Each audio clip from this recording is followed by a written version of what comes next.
오신 거예요? 아, 그래요. 누군가 스피커를 갖고 오셔가지고 지금 여기 시끄럽진 않죠? 네, 뭐 이거 가지고 시도 갖고 이제 뭐 70데시벨 이 정도 아니잖아요, 그죠? 네. 안녕하세요. 네. 지금 이제 우리 제가 원주에서 처음으로 보내드리고 있는 원주 길거리 수다방인데요. 오늘 여러분 만나서 반갑습니다. 예, 대단히 반갑고요. 지금 날이 추워지는데 옷을 좀 따뜻하게 입고 오셨어야 됐어.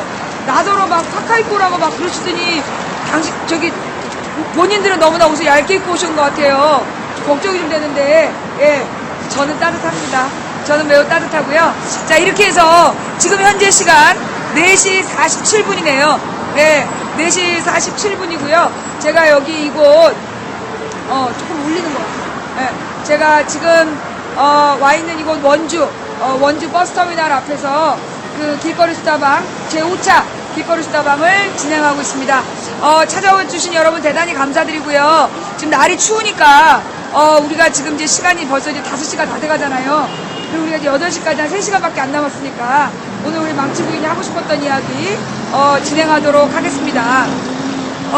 지금 이제 사실 이곳에 보니까 원주 사시는 분, 원주 사시는 분 지금 한 3분, 2분, 3분, 4분, 5, 6, 7, 8, 예. 아까 같이 오셨던 사모님은 9분 되시고, 예. 그럼 나머지 분들 전부 다 원주 안 사세요? 그러니까 이제 강원도 분들이 이제 좀 원주로 다 이렇게 오신 것 같아요. 그래서 사실 제가 이제 괜찮아요. 앞으로 지나가세요. 앞으로. 여기 뒤가 카메라에 나오는 거. 그러니까 이제 내가 무슨 말 하려고 했지? 지금 이제 이 강원도도 사실 너무나 이렇게 작은 인구가 넓게 퍼져 살기 때문에 사실 여기도 여러 번 와야 돼요. 강원도도 올라오면 3번은 와야 돼.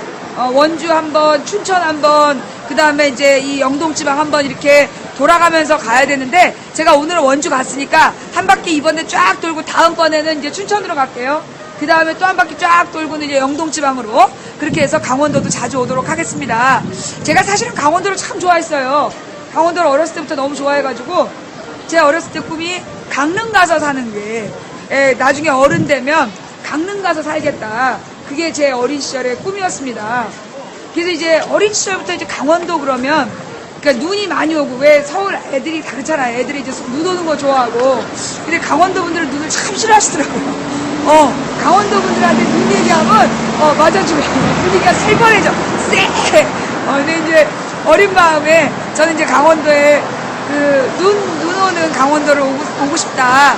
그러면서 어린 시절부터 이제 강릉에 와서 살고 싶었는데, 어른이 돼서, 지금은 이제 강원도 싫어. 특히 이제 강릉, 내가 가고 싶었던 강릉? 아주 싫어. 거기 국회의원이, 아니야. 그 다음에 이제 제가 강릉 다음으로 좋아한 곳이 춘천이었어요.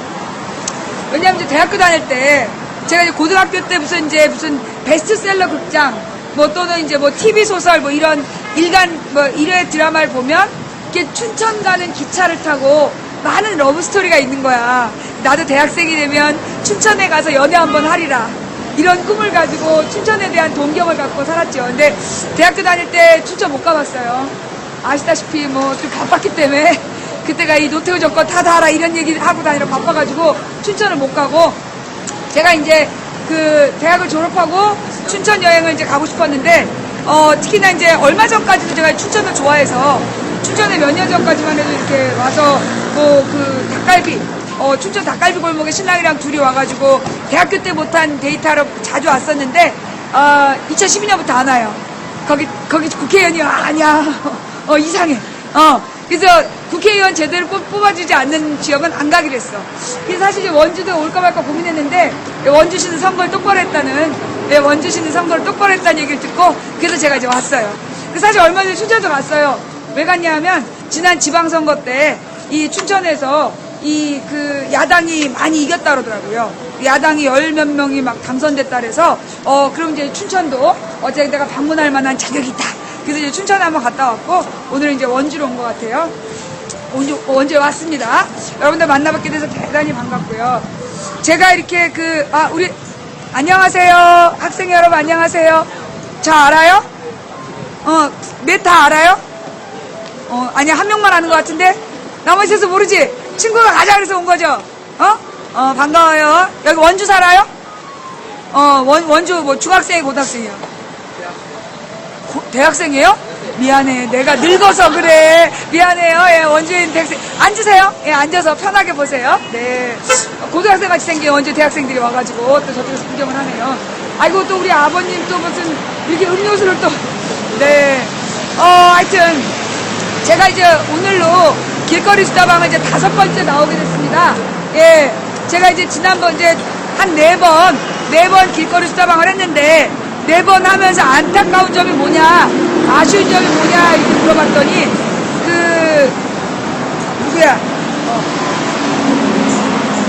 우리 시청자분들의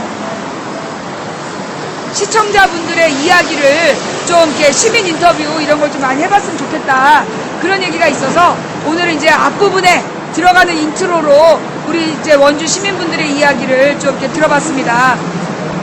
제가 이제 길거리 수다방을 하게 된 이유는 물론 이제 다음 주에 이제 11월 첫째 주에 우리 조카가 군대를 갑니다.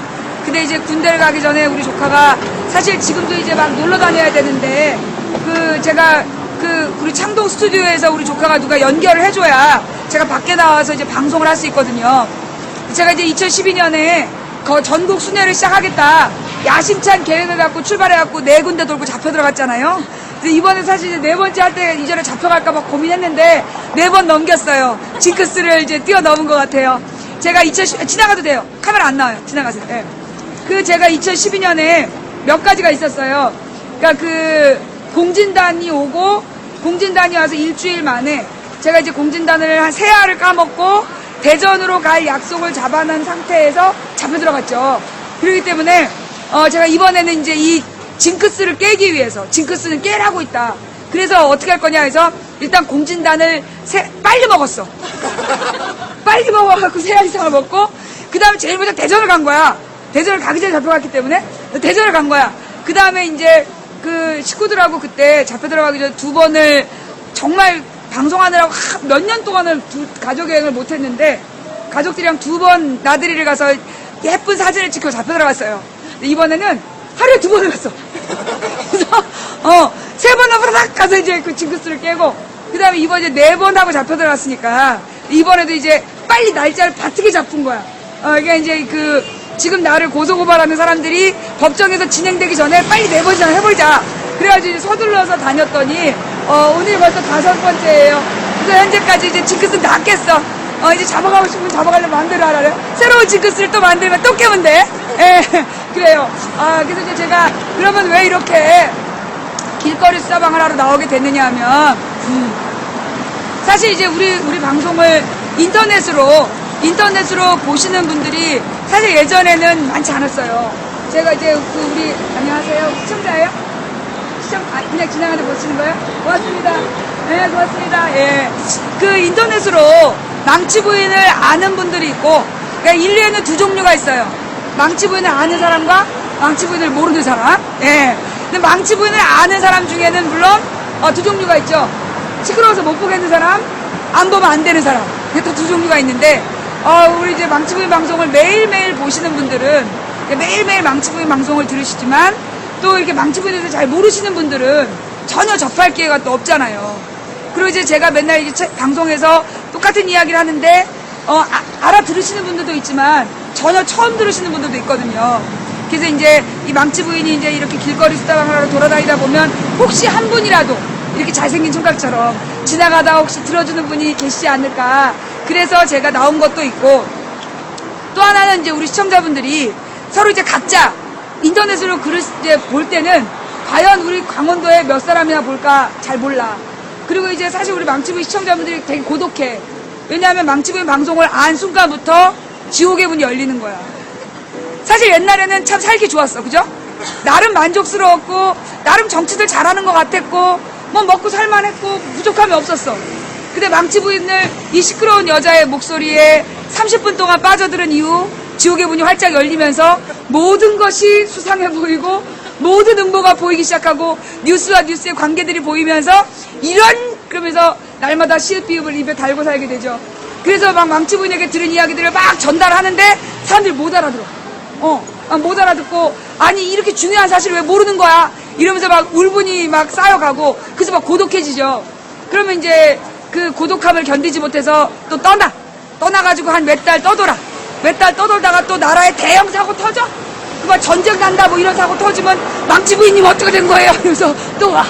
그래서 이제 그렇게 해서 오신 분들이 우리 망치 부인 방송에 많은 시청자분들이 계시는데, 그래서 이제 제가 또 이렇게 돌다 보면 또 이제 망치 부인 방송을 같이 듣고 있는 사람들끼리 서로 이렇게 또 위로도 받고, 예, 그래서 이제 내가 혼자가 아니구나 이런 걸 또 확인하게 되시는 것 같아요. 그래서 이런 자리가 저한테도 되게 힘이 되고, 또 이게 오늘 특히 낯선 얼굴이 많아서 좋은 것 같아요. 제가 이제 그 수도권에서 한 3번을 했더니 부평하고 광화문하고 그 3번까지 했더니 자주 오시더라고. 근데 똑같은 얼굴 자주 오면 재미없어. 새로운 얼굴이 와야 다닐만 한 거지. 저는 옛날부터 학원 다닐 때요, 한 1년 되면 그 학원에 옮겼어요. 왜냐하면 제가 좀 이렇게 그 방랑벽이 있다 보니까 익숙한 것보다 새로운 것을 되게 좋아해요. 그래서 이제 자꾸 새로운 것을 찾아서 이렇게 다니면서, 그래서 오늘 이렇게 새로운 분들이 많이 와주셔가지고 제가 굉장히 마음이 기쁘다는 거. 3번보다 오늘 저는 여기가 더 기분이 좋은 것 같아요. 대단히 감사합니다. 3번 시청자님도 화내면 안 돼. 화내면 안 돼. 내가 3번에 자주 온 사람들 때문에 그런 거지. 화내면 안 돼. 그래요. 예. 자, 지금 불타는 텐미닛. 네. 그래요. 지금 막 채팅창에도 혈압이 오르고 있다 이런 이야기. 사실 우리 이제 망치부인 방송을 딱 보게 되면 혈압이 많이 오르시죠. 그죠? 옛날에 몰랐던 이야기들을 많이 알게 되고, 언론을 그냥 사실 종편만 보던 시절에 행복했어, 차라리. 그죠? 그냥 이렇게 TV 뉴스 보고 조중동 보고 종편만 보던 시절이 차라리 행복했어. 몰라도 될 것들을 너무 많이 알게 됐어. 그죠? 사실 우리 여기 우리 대학생들도 좀 많이 왔다 갔는데, 우리 청년 학생들이 어려서부터 공부 열심히 했잖아요. 초등학교 들어가기 전부터 이 학습지를 시작을 해가지고 유치원에서부터 산수 배우고 한글 배우고 영어 배우고 알파벳 배워가지고 초등학교 들어가서 내나 초등학교에서 열심히 시키는 대로 공부하고, 그 다음에 중학교 고등학교 때 정말 쉴 틈 없이 공부하고 하루 종일 시키는 대로 공부하고, 그러면서 공부만 하라 그랬잖아. 그래서 공부만 하면 다 될 줄 알았잖아. 그래서 시키는 대로 공부를 해서 대학까지 갔어. 그 대학도 안 가면 안 된다 그러잖아요. 대학 못 가면 장가도 못 간다. 대학 못 가면 취직을 못 한다. 그래갖고 비싼 등록금 내고 대학까지 갔어.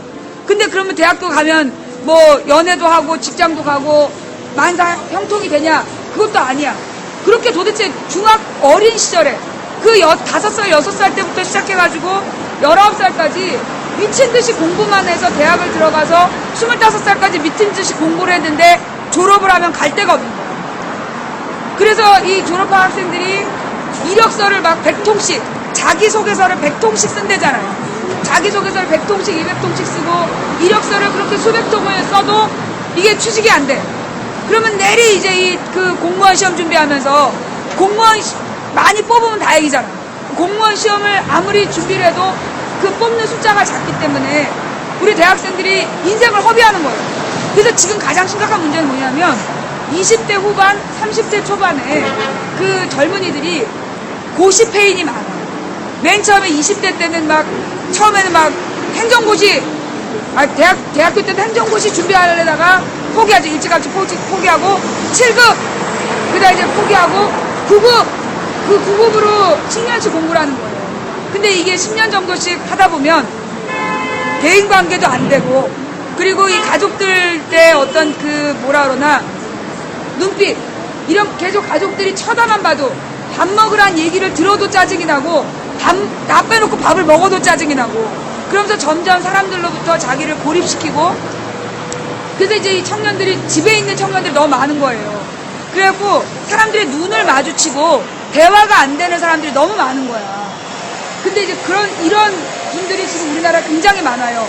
근데 우리나라 실업률이 9.8%인가 나온 거 보셨어요? 며칠 전에 뉴스에서 우리나라 청년 실업률이 10%가 안 된다고 나왔어요. 그런 걸 보면 독일이 실업률 7점 몇 %다. 근데 한국이 실업률 10%가 안 된다 그러니까 우와! 한국도 대단한데! 근데 이게 문제가 있어. 독일의 실업률은 진짜 노는 사람이 7%란 얘기고, 우리나라 실업률은 뭐냐 하면 지난주까지 이력서 쓴 사람, 지난주까지 이력서 쓴 사람이 9점 몇 프로란 얘기고 나머지 90%는 더 이상 이력서도 안 쓴다는 얘기예요. 현재 대학을 졸업한 사람들 중에 4년제 대학을 졸업한 사람 중에 소위 정규직으로 취직되는 사람의 숫자가 3.5%, 3.5%만 취직이 되는 거예요. 그럼 나머지 96%는 취업이 안 된다는 얘기예요. 그 96% 중에서 아직 포기하지 않은 사람이 9%라는 얘기예요. 그러면 이제 나머지는 이제 고시 준비한 사람 실업률에서 빠져요. 직장이 없어도 고시를 준비하는 사람은 직장을 구하는 사람이 아닌 걸로 돼. 그래서 빼. 그 다음에 몇 년 전에 이력서 쓰는 걸 포기했다. 그러면 그 사람도 실업률에서 빼. 그래서 지금 우리나라에 실제로 그래서 중요한 게 뭐냐면 취업률을 따져야 된다. 그러면 이제 이 취업률이라는 게 뭐냐. 그럼 이게 또 경제학 교과서에 나와요. 그럼 이제 취업률이라는 게 그 일주일에 몇 시간 이상의 일을 정기적으로 계속하는 사람은 취업이 된 걸로 보는 거예요. 그러면 누구도 아르바이트생도 이게 취업이 된 걸로 보는 거예요. 근데 사실 지금 우리 청년들이 그 비싼 요즘에 대학 졸업하려면 1억은 들잖아요. 등록금 4천만 원에 해마다 생활비 1,000만 원 이상이 들어요. 그러면 8천에서 1억 정도 거기다가 해외 연수 갔다 와야 되죠. 그 다음에 학원에다가 쏟아붓는 돈 합치면 1억 정도가 든단 말이에요. 1억 원을 들여서 대학을 졸업한 다음에 아르바이트생 하는 거예요. 그러면 이 아르바이트는 그러면 제대로 된 월급을 받느냐? 제대로 된 월급을 주지 않기 위해서 오만 꼼수를 쓰잖아요. 그 몇 시간 이상을 일하면 이게 정규직이 돼요. 그러니까 아르바이트생의 규정은 몇 시간 이내로 일을 해야 되는 거야. 그래서 이런 규정을 두고 그러니까 몇 시간 이상 일을 시킬 거면 정규직으로 채용하라는 법인데 이놈들이 어떻게 하냐? 몇 시간까지는 일한 걸 인정해주고 그 다음에 야근하고 특근하는 건 인정을 안 해줘. 공식적 기록을 남기지 않고 무급으로 일을 시키는 거예요. 이런 말도 안 되는 이게 만약에 다른 나라에서 이렇게 하잖아요. 뭐 OECD 우리나라 빼고 다른 나라에서 이런 식으로 일을 시키면 이거 고소돼요. 고소당하고 사업자 취소되고 그리고 다시는 사업할 수가 없어.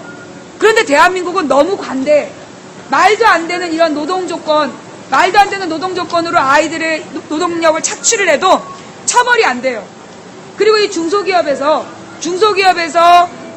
하면서 일을 시켰다가 월급 안 주는 사장들 많잖아요.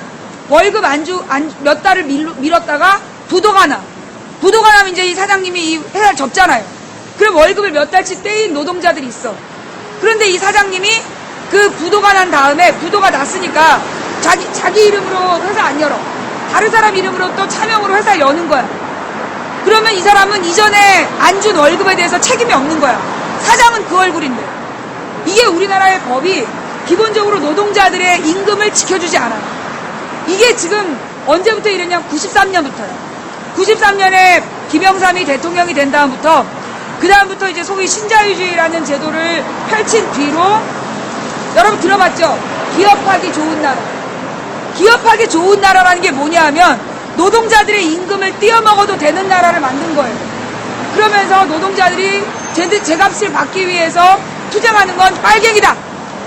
뭐 제값을 받기 위해 노동하는 거는 노동조합을 만들면 빨갱이다. 뭐 이렇게 사회 불순분자다. 사회 분열 세력이다. 노동자들 때문에 수출 경쟁력이 떨어진다.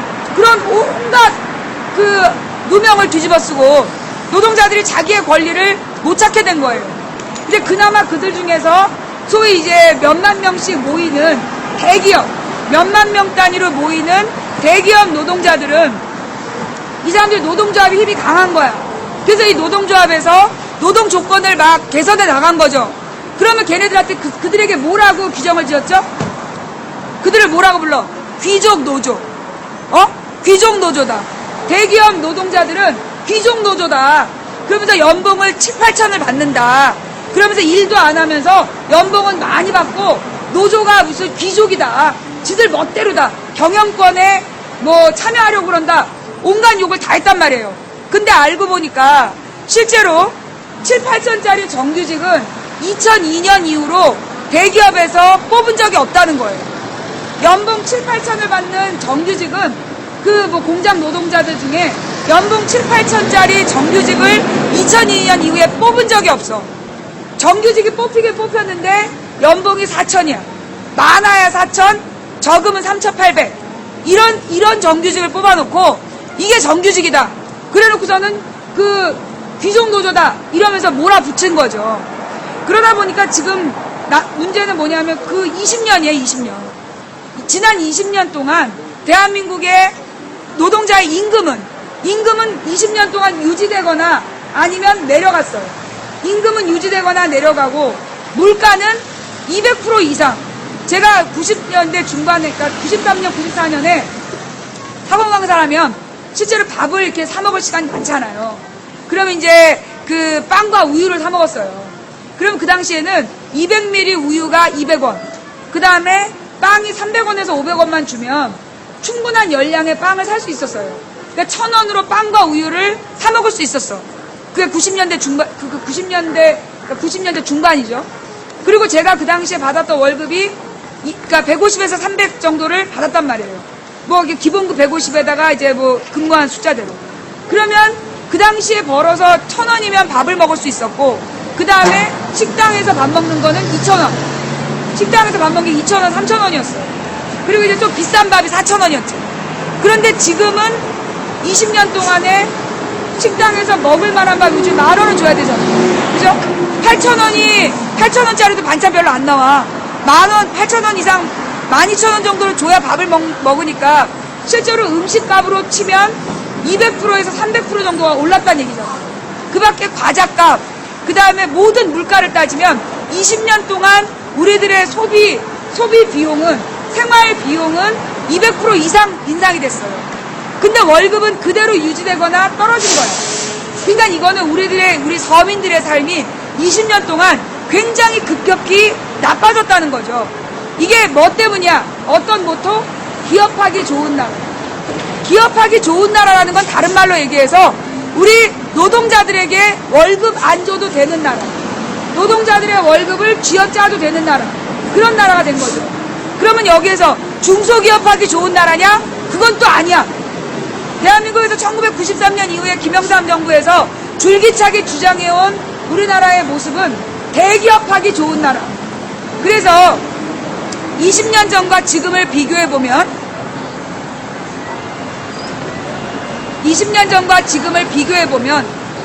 20년 동안 서민들의 월급은 유지되거나 금액이 똑같거나 실제로 내려갔어요.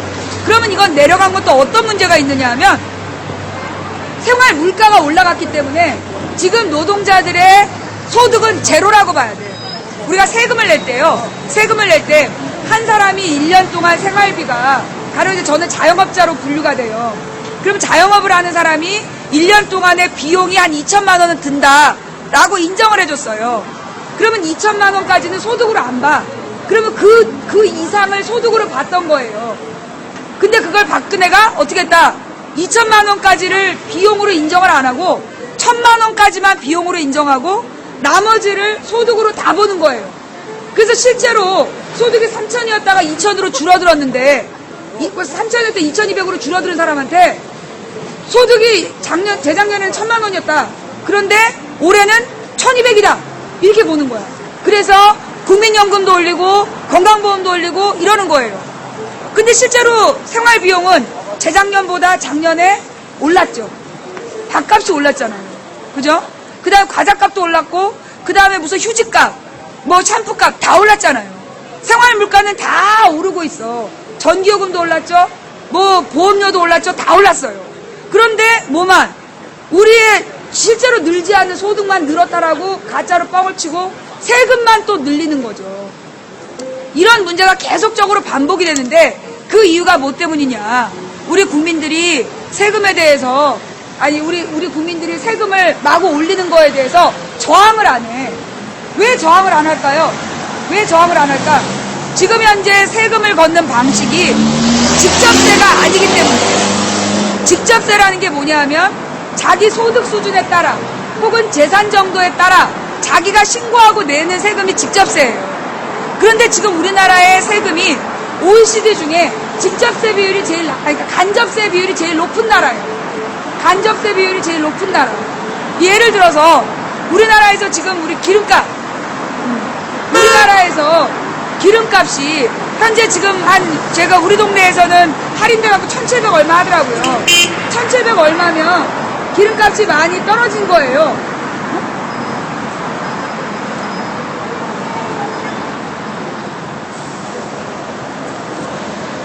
방송을 들으시느라고 계속 크락션을 울리셔서 왜 그런가 했더니 방송 들으시는 건? 네.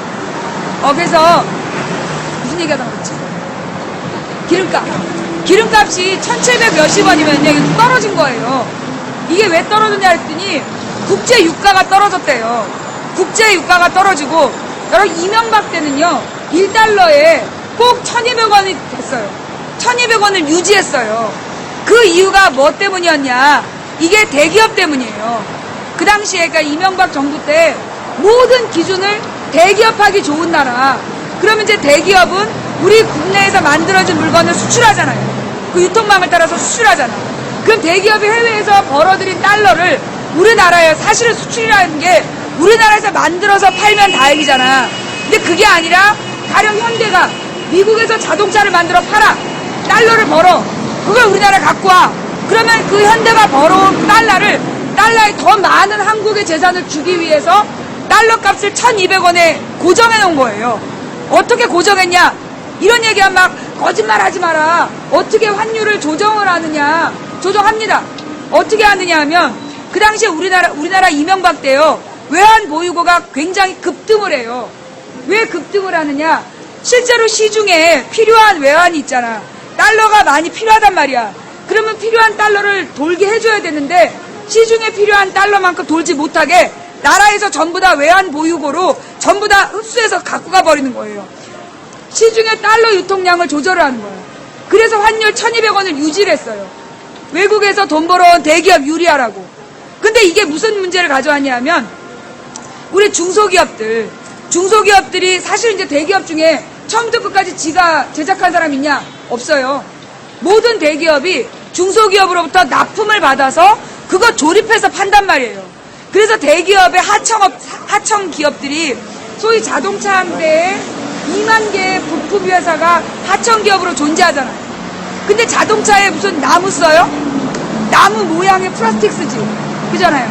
그러면 대부분 이 자동차에 들어가는 모든 부품은 금속이고, 근데 이 금속이 우리나라에서 생산되는 금속은 거의 없다는 거예요. 대부분이 외국에서 수입하는 특수합금을 수입한다는 거예요. 그러면 이 부품 회사들이 원자재를 사기 위해서 우리나라에서 이 달러를 일단 내가 한국 돈을 갖고 가서 달러로 바꿔야 되잖아요. 그럴 때 그 달러가 너무 비싼 거야. 실제로 그때 이명박 때요. 외국에서 우리나라의 가치하고 그 달러 값이 전 세계에서 폭락을 한 거야. 그래서 적정한 달러 환율이 900원이라 했어요. 이명박 때 1달러의 적정 환율이 900원이다. 그런데 실제로 그 당시에 1,200원을 받은 거예요. 그러면 무려 몇 프로를 25% 가까운 숫자를 더 준 거야. 대기업에게만.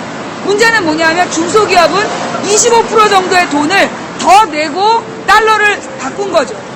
근데 그 당시에 또 이명박 때 중국이 90년대 이후에 공업화가 됐는데 특히 2000년대 중반부터 중국이 정말 산업화로 완전히 급성장을 해요. 특히 첨단 산업에 막 투자하면서 자동차를 2000년대 되게 많이 만들었어요.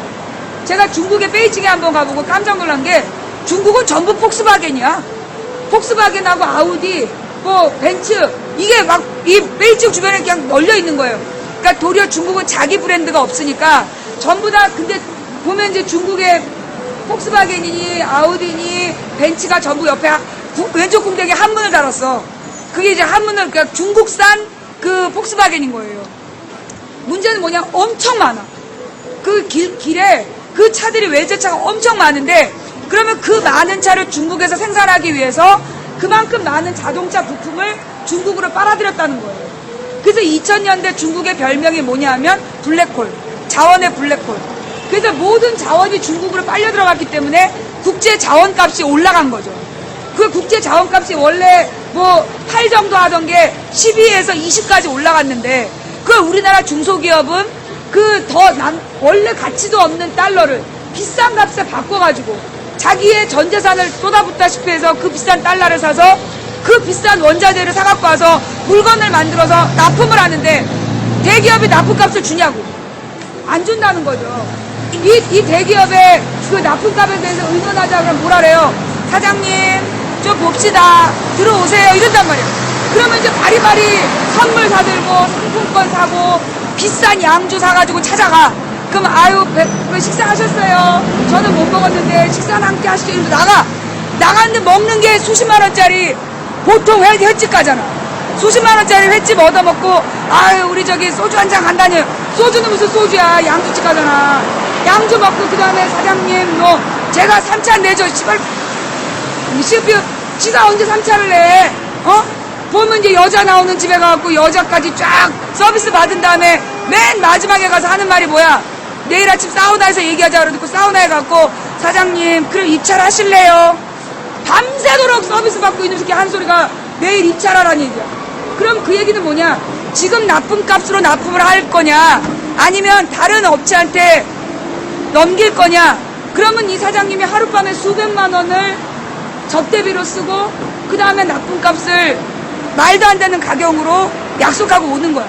근데 이 사장님도 물건을 만들어서 지나가도 돼요. 네. 사장님이 물건을 만들어서 납품을 하고 남는 게 있어야 자기 이윤도 챙기고 노동자들한테 월급도 제대로 줄 거 아니에요.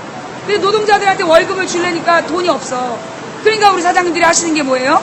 한국인 노동자들 이 핑계 저 핑계 대서 대량 뭐 정리해고. 사실은요 여러분 그거 아세요? 우리나라가 1996년도까지는요 1997년까지는 기업에서 노동자를 함부로 자를 수 없었어요. 그거 알고 계셨어요? 우리 시청자 여러분들 알고 계셨나?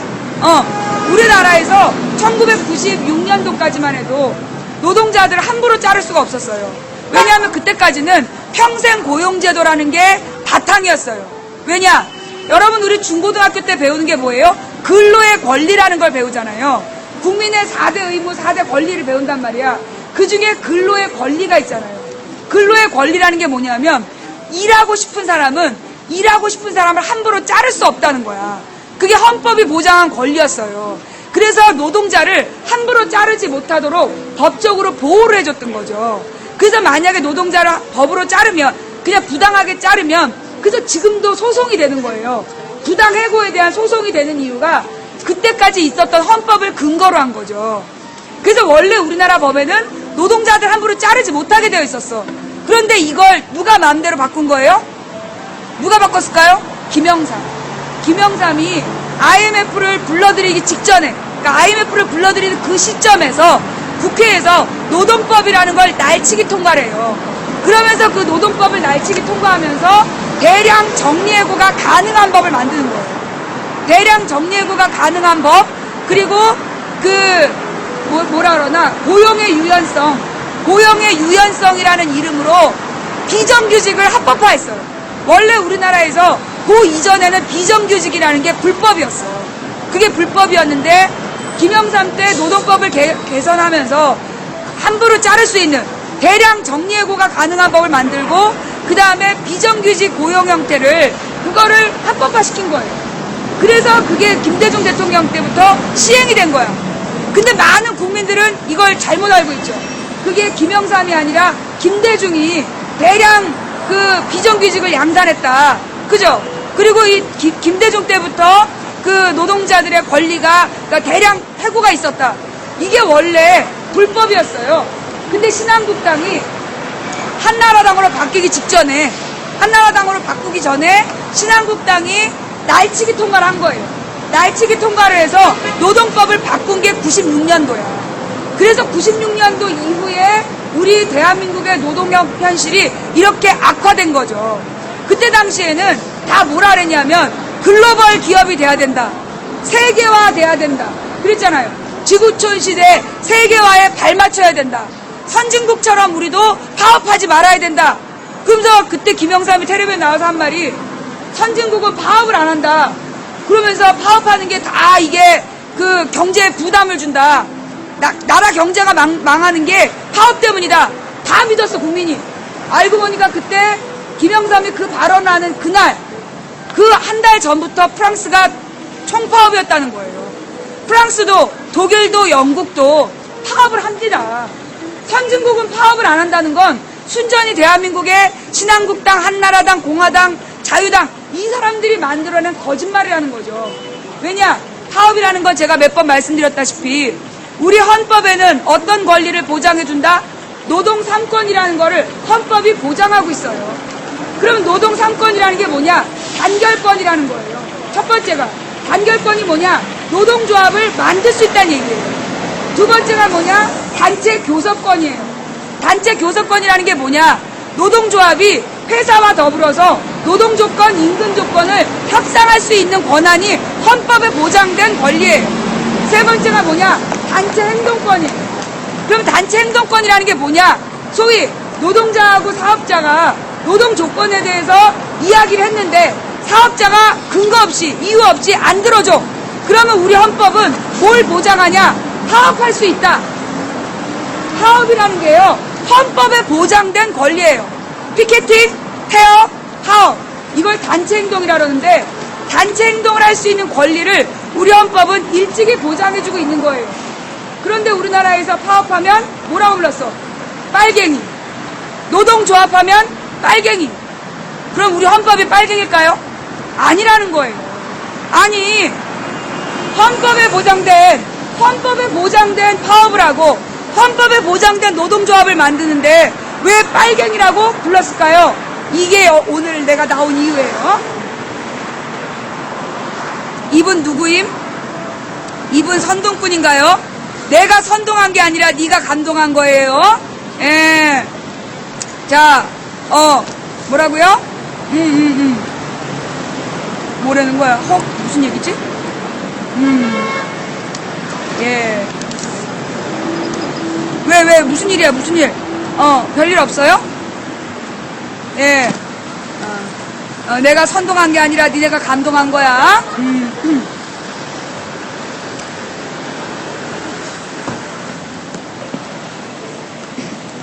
망치 부인이 누구냐?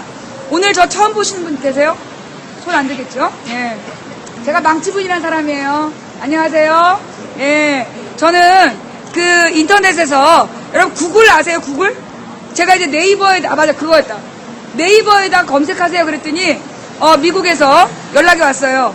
그냥 구글에 한국말로 망치 부인 쓰면 방송국 나온다. 여러분, 그 구글이라는 포털이 있어요. 또 구글 말고 또 우리 국산 네이버 다음도 다 됩니다. 구글 네이버 다음에다가 망치 부인이라고 검색을 하시면 그 밑에 이제 망치 부인 방송국이 뜹니다. 그래서 모든 사이트들에 쭉 뜬다는 걸 제가 처음 알았어요.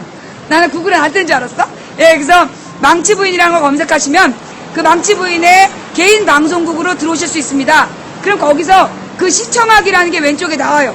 그럼 시청하기를 누르시면 망치 부인의 시사수다방이 하루 종일 나옵니다. 물론 평일 낮 2시부터 6시까지가 5시까지가 예, 평일 낮 2시부터 5시까지가 망치 부인의 정규 생방송이고요. 이렇게 야외에 나와서 거리 수다방을 하는 날은 평일 날 2시부터 8시까지가 이 정규 방송이니까 그 이제 생방송은 거리 수다방 야외에서 나온다 그러면 저녁 8시까지가 생방송. 그 다음에 뒤에 책장을 잔뜩 놓고 방송한다 그러면 5시까지가 생방송. 그런데 간혹 5시 반까지 생방송할 때도 있다라는 얘기죠. 어떤 분이 굉장히 짧게 도대체 생방송 일정이 어떻게 되슈? 라고 텔레그램 보냈어. 반말하지 말라고. 그 텔레그램에다가 도대체 생방송 일정이 어떻게 되는 거냐고 물어보는 거예요. 그 제가 그랬죠. 월요일부터 금요일 2시부터 5시라고 안 하던데 아니 그러니까 그쪽 나라 말고 한국. 외국이야 외국. 외국에서 평일날 2시에 키고 기다리면 나오나 내가? 한국 시간 2시부터 5시 오후. 예, 한국 시간으로 평일.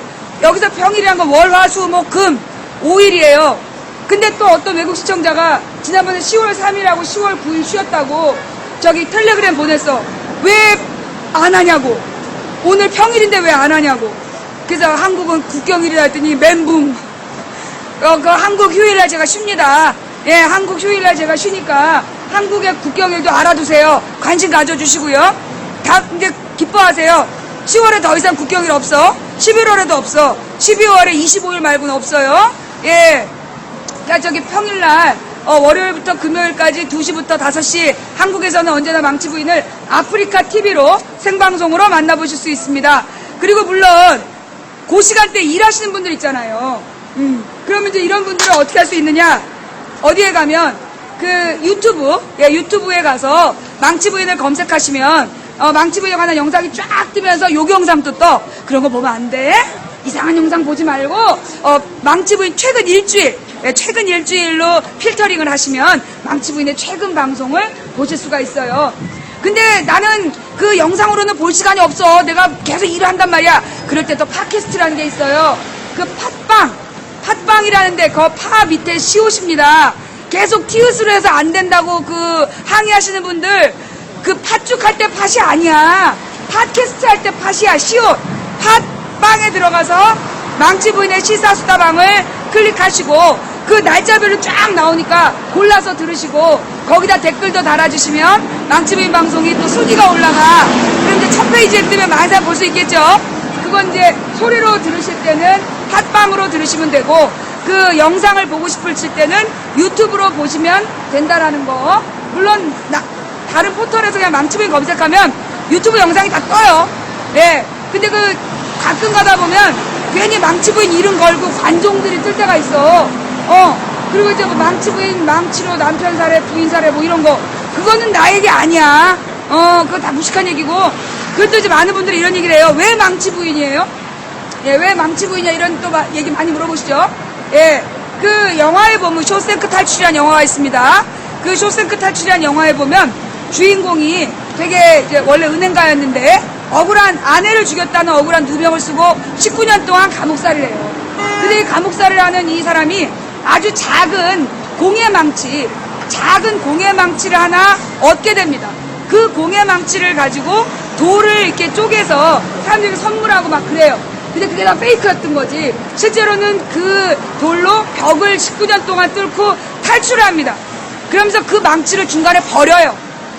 제가 망치부인이 된 이유는 사실 그 주인공처럼 억울한 상황에 놓여있는 사회적 약자들에게 탈출구를 만들어주고 버려지고 싶다. 잊혀지고 싶다.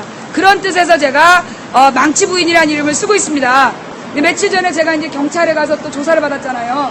근데 그 경찰 아저씨가 우리 방송 시청자인가 봐. 물론 그 옆에 있는 아저씨가 제가 그러니까 나를 조사한 사람이 왜 이름이 망치부인이에요? 그래서 제가 쫙 설명을 했어요. 옆에 있는 아저씨가 아유 잊혀지시겠어요?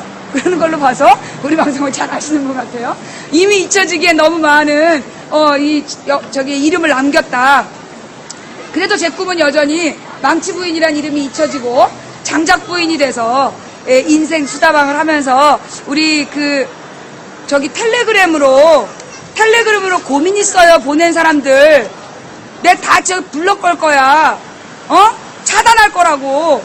카톡으로 자꾸 고민 있어요 이래가지고 내가 차단했더니 텔레그램으로 따라와가지고 고민 있어요. 아 어쩌라고 나한테 지금.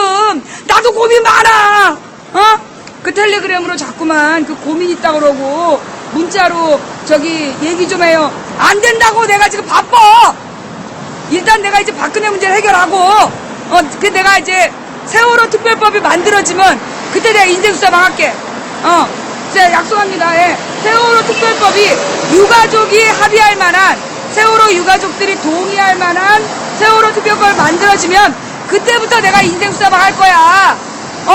그러니까 그 전에 막 뭐 고민 있어요 이러고 그러지 마. 진짜 얘기 좀 하자 그러고. 그리고 막 아침에 일어나 보면 새벽 4시 5시에 부재중 전화 막 와 있어. 맨정신으로 그 시간에 전화했겠어? 그리고 또 텔레그램으로 말해요. 제임스님 술 먹고 텔레그램하고 그러지 말아요. 예? 미국의 제임스님 술 먹고 막 이렇게 텔레그램 하시고 그러면 안 돼요. 아침에 일어나면 텔레그램이 엄청 와 있어요. 근데 길어. 특징은 뭐야? 단어가 이상해. 문맥도 안 맞아. 그래 놓고 끝에 맥주 한 잔 한 김에. 맥주 먹은 다음에 나한테 텔레그램 하지 말란 말이야. 예, 이상하게 자꾸만 텔레그램으로 술 먹고 음주 텔레그램 하시거나 음주 채팅 하시고 그러면 안 됩니다. 예. 망치부인 누군가에 대한 간단한 설명. 제가 그러면 이 여자 직업이 뭐냐? 예, 저의 직업은 자칭 주부. 예, 자칭 주부. 그다음 국세청 지정 방송인, 법원 지정 영향력 있는 언론인. 네, 난 이게 제일 좋아. 영향력 있는 언론인. 그다음에 제가 사실은 영화에도 출연한 적이 있어요. 배우예요. 네, 제가 이렇게 그 감독님하고 예, 지나가셔도 돼요. 카메라 안 나옵니다. 예. 감독님하고 이렇게 좀 그 작품 해석의 견해 차이가 있어서 제가 이 촬영에 지장을 좀 가져왔던 제가 이렇게 그 영화 남영동 1985 예, 남영동 1985란 영화를 보시면 마지막에 제 이름 이경선이 자막으로 올라갑니다. 나 데뷔작이 있는 배우예요. 예, 지난번에 우리 문성근 선배님 모시고 집에서 얘기할 때 남배우와 여배우의 뜨거운 토론이었죠. 이러면 꼭 뜨겁다는 걸 딱 이상하게 생각해. 열띤 토론이란 뜻이에요. 예. 그 다음에 이 쌍규 오빠가 우리 집에 못 온 이유가 허리를 다쳐서라니까 다들 이상하게 생각해. 누가 그러는 거야. 허리를 다쳤는데 왜 못 오나요? 서서 하면 되지. 그러게 말이에요. 허리를 다친 쌍규 오빠는 왜 우리 집에 못 온다 그랬을까요? 예, 이것도 뭐예요? 안 달게? 예, 그것도. 그래서 그 우리 망치부인 방송을 이게 사실 이게 부인이란 이름이 사실 여기서 이제 비와 망치부인이란 이름의 이 망치부인이요 그냥 만든 이름이 아니에요. 제가 옛날에 국어도 가르쳤어요 애들을. 난 못 가르치는 게 없잖아. 수학 빼놓고 다 가르쳤어. 영어도 빼놓고. 근데 좌우지간 국어를 가르칠 때 입술 소리, 미음으로 시작하는 소리가 되게 부드럽게 들린다. 근데 그냥 입술 소리만 가지고 기억이 안 남는 거야. 가령 뭐 마음이 안 남잖아. 마음이 부인 안 남어. 마음이 처녀, 마음이 소녀 안 남아. 그래서 이제 그 미음으로 시작해서 뭔가 거친 소리 하나 넣어야 된다. 그래서 그래서 이제 망치 부인이라는 건 망치를 만들었고, 그 다음 이제 그냥 망치 하려고 했어요. 망치야. 근데 이제 그냥 망치 그럼 남자인 줄 알 거다. 그때 또 내가 또 한등 챘기 때문에 그냥 망치 그러면 이제 남자인 줄 안다 그래서 부인이란 이름을 덧붙였죠. 그래서 제가 2007년 1월 17일에 아프리카에서 방송 처음 했을 때 다들 들어와서 아줌마 언제 벗어요? 그 얘기가 채팅창에 가득했었어요. 그럼 제가 이렇게 얘기를 했죠. 좀만 기다려. 속살 보여줄게. 그러면 막 난리가 났었어요. 뉴스 들을 때까지 좀만 기다려라. 그리고 이제 한 뉴스 30분 정도 하고 아줌마 속살은 자 지금부터 보여준다. 기다려. 다들 막 속살. 절대 입 밖에 나오지 않는 속살. 그러면 이제 또 테러 당하고 방콕 당하고 예, 그렇게 아프리카에서 자리 잡았어요. 나중에 속살 보여준다 안 통하더라고. 깊은 곳을 보여주마. 그래가지고 또 애들이 또 1시간 또 듣고 좀 긴 뉴스 할 때 또 음흉한 눈빛으로 들어. 깊은 곳? 예. 그 다음에 이제 그래도 이제 그것도 이제 또 약발이 떨어지면 19금 방송. 그러면 아줌마 언제 19금이야? 오늘이 19일 금요일이잖아. 방송 끝날 때. 그래가지고 아프리카에 그 망치부인 안티들이 좀 많아요. 바글바글. 걔네들이 옛날에 다 낚인 애들. 그런데 또 꼭 보면 각방을 돌아다니면서 그 당시에 야! 아줌마 벗는데! 그래가지고 또 애들이 몽땅 또 몰려와서 보기도 하고 또 인기 BJ들이 망치부인 또 은근히 밀어준 거야. 그 아줌마 야해! 뭐 이러면 애들이 또 막 야! 그러면서 기다리면서 근데 아저씨! 야한 아줌마 언제 나와요? 내가 그 아줌마야. 그렇게 해서 방송한 지 이제 8년 됐어요. 과거에는 사회과, 사회탐구, 이제 고등학교 사회교과서가 12개예요. 예, 12개의 사회교과서를 좀 가르쳐봤고, 그 다음에 이제 그 2년 동안은 제가 사실 이제 경제 문제에 대해서 아마 그 보험회사를 안 다녀봤으면 제가 몰랐을 것 같아요. 돈이 어떻게 구르고, 부자들이 세금을 안 내려고 어떤 방법을 쓰는지 아마 몰랐을 것 같아요. 제가 한 2년 동안 그 외국계 금융회사를 다니면서 돈이 어떻게 구르고 돈을 어떻게 삥땅 치는지 그때 이제 배웠던 것 같아요. 근데 그것만 했으면 제가 방송을 못 하겠죠. 근데 2004년부터 이 홈페이지, 한 정치인의 홈페이지를 관리하면서 인터넷을 알게 됐고, 그 다음에 그 사무소가 바로 여의도 앞에 있는 사무소라서 국회의사당 맞은편. 그래서 이제 여의도의 생태를 4년 동안 지켜봤던 경험. 그게 이제 오늘 여러분들께 망치부인의 시사수다방이라는 이름으로 나오게 된 거죠. 예, 이게 나야. 아까 물어본 애 어디 갔어? 갔지? 그럴 줄 알았어. 이 아줌마 누구예요? 물어보고 그냥 가. 물어보지 마! 꼭 물어보고 그냥 가! 자, 지금까지 추천해주신 분 몇 분이에요? 네. 지금 몇 분이나 모였는지 궁금해요. 자, 얼굴 보이면 안 되는 분들은 입을 가리신 다음에 손 한번 들어주세요. 자, 지금, 자, 우리 앞에, 자, 우리 망치 부인의, 네네네, 감사합니다. 자, 이분들이에요. 네네, 감사합니다.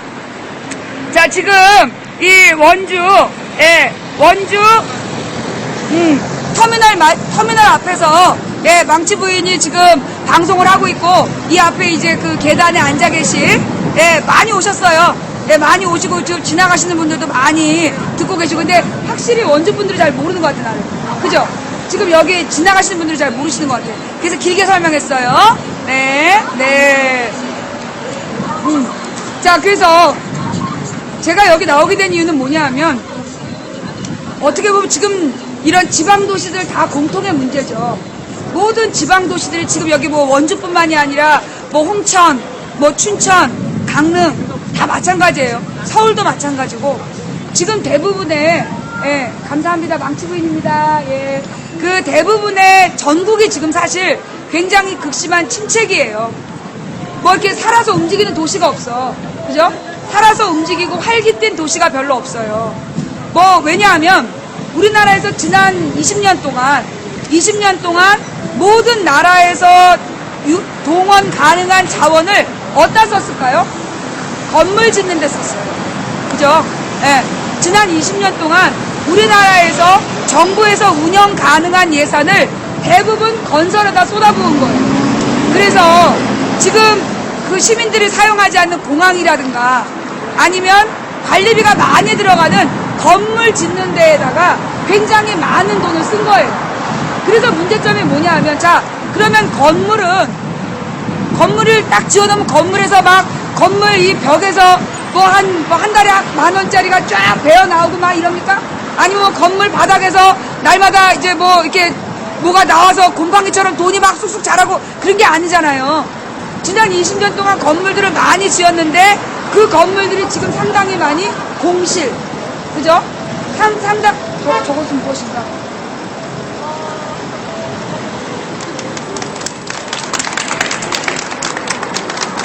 프랜카드가 등장했어요. 감사합니다. 네. 지금 제가 제가 이걸 뭐라 그래야 돼요? 길거리 수다방 오늘이 5차인데요. 길거리 수다방 5번째 중에 프랜카드 등장은 처음이에요. 예, 대단히 반갑습니다. 감사합니다. 예. 충격이에요. 이거 뭐 다음에 막 다른 데 가도 뭐 또 프랜카드 아니야, 막 더 크게 하면 안 돼. 더 크게 하면 저 정도가 아주 대단한 거예요. 내가 앞으로 저기 앞에다가 저기 연습장으로 어디 방문을 하려고 하면 바꿔갖고 할 테니까 안 만들어도 돼요. 네. 하여튼 감사합니다. 지금 이제 나눠서 들고 계시겠다. 네, 예, 대단히 감사합니다. 제가 이렇게 길거리 수다방을 하러 다니는 이유가 뭐냐 하면, 지금 대한민국이 우울증이에요. 대한민국이 대체적으로 전부 활기를 잃고 굉장히 깊은 우울증에 빠져 있어요. 왜 우울증에 빠져 있냐? 중고등학교 그 건물도 우울증, 어두워, 기운이. 대학교 건물도 어두워. 옛날에는 이 대학교를, 제가 이제 대학교를 몇 번 가봤는데, 그 대학교가 막 되게 활기찼었어요. 막 깔깔거리는 웃음과 막 뛰어다니면서 얘기하고 막 열띤 토론과 이런 게 있었는데, 요즘에 대학 가면 애들이 시시해 모습이에요. 눈 밑에 다크서클이 얼굴 여기 가운데까지 내려와 있고, 아주 치밀하고 재빠른 걸음으로 되게 바쁘게 걸어 다녀요. 그리고 이 중고등학교에서는 그 어둠의 친구들과 그 다음에 이 공부하느라고 완전히 얼굴이 하얀 친구들 이렇게 둘로 나눠져 있잖아요. 그리고 주로 애들 자고 뭐 이렇게 안 좋은 일들이 너무 많이 벌어지죠.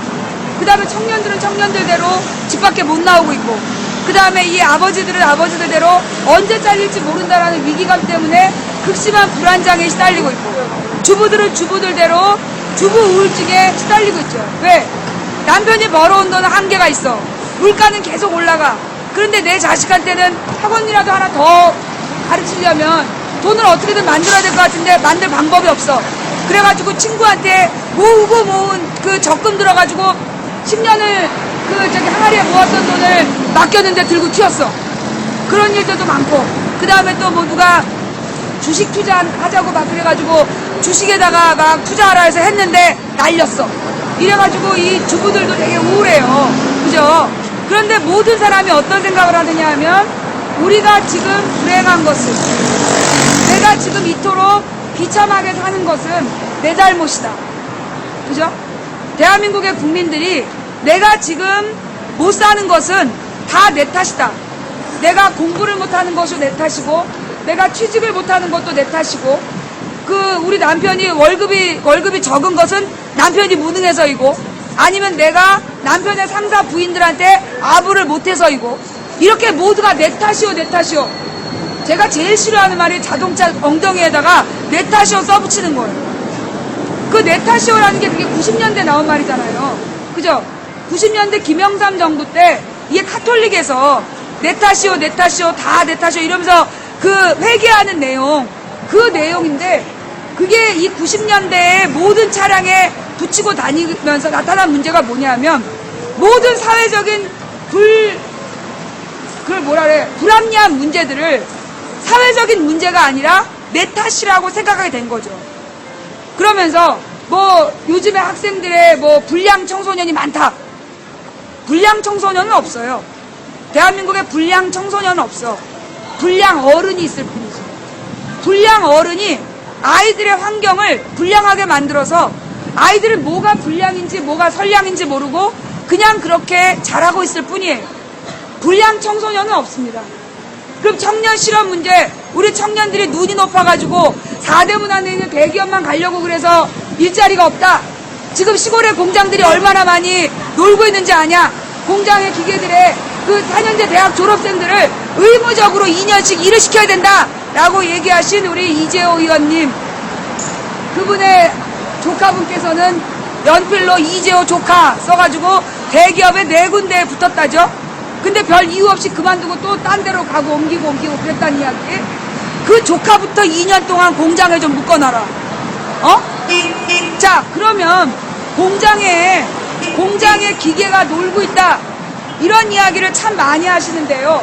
공장 기계가 왜 놀고 있을까요? 공장 기계가 왜 놀고 있을까요? 일이 너무 힘들어. 지금 이제 우리 자동차 이렇게 조립하는 것도 이게 한번 이 기계가 돌아가면 멈추지 않는 데잖아요. 멈추지 않는 기계를 이게 하루에 옛날에는 3교대였어요. 이게 2002년 이전에는 3교대랬어요. 8시간씩 3교대로 벨트는 계속 돌아가고 사람이 바꿔서 3교대 일을 했어. 근데 2002년 이후로 이게 3교대가 망치 부인이에요. 네. 3교대가 2교대로 바뀌게 됐어요. 그러면서 12시간을 돌아가는데 이 12시간 동안 돌아가다 보면 이게 꼬박 서서 일해야 되고, 그리고 이거 뭐예요? 화장실도 제대로 못 가는 그런 열악한 환경에서 일을 해야 돼. 그런데 옛날에는 2002년 이전에는 8시간 일하고 연봉 7, 8천을 받았어요. 그런데 이제 12시간 일하고 연봉 4천을 받아야 돼. 현대자동차에 취업된 줄 알고 들어갔어. 그래갖고 우리 조카 현대자동차 들어갔다라고 마을 잔치까지 했어. 딱 돼지 잡고 큰아버지가 잔치까지 쫙 했는데 그 뒤로 조카가 명절에 안 와. 그래서 보니까 현대자동차가 아니었어. 현대자동차에서 일하는 하청기업이었던 거죠. 그런 식으로 이게 대기업도 그렇게 운영이 되니 중소기업은 얼마나 더 열악하겠어요. 안전교육 전혀 없고 위험물질, 유해물질 이런 데 노출되어 있는데 산업재해에 대한 보장도 제대로 안 돼 있고 교육도 안 돼 있는 상태에서 일을 하는데 월급이 얼마? 여러분 그 매경이었죠? 그때 매경 기사에 이런 얘기가 난 거야. 요즘에 그 험한 일을 안 하려고 그런다. 그러니까 자기네 같은 중소기업은 너무나 기업하기가 어렵다. 그래서 일하러 오는 사람이 없다는 거야. 그러면서 그 자기네들이 하는 일이 굉장히 고도의 집중력을 요하는 위험한 일이기 때문에 고도의 집중력을 요하는 어려운 일인데 이게 월급을 99만 원밖에 못 주다 보니까 사람들이 일을 하러 오는 사람이 없다는 거야. 그래서 노동자들이 너무나 배가 부르대. 이 기사의 문제점이 뭐냐? 고도의 집중력을 요하는 어려운 일이면 300만 원, 400만 원을 줘야지. 그걸 90만 원을 주고 사람을 구하니까 못 구하는 거지. 에? 어렵고 위험한 일인데 그런 걸 뭐라 그래요? 3D 업종. 어렵고 위험하고 지저분한 일. 이게 외국에서는요, 보통 월급을 5, 600만 원을 받아요. 이걸 3D 업종이라는 게 특징이 뭐냐? 어렵고 위험하고 더럽기 때문에 그만큼 많은 월급을 주고 일을 시키는 거예요.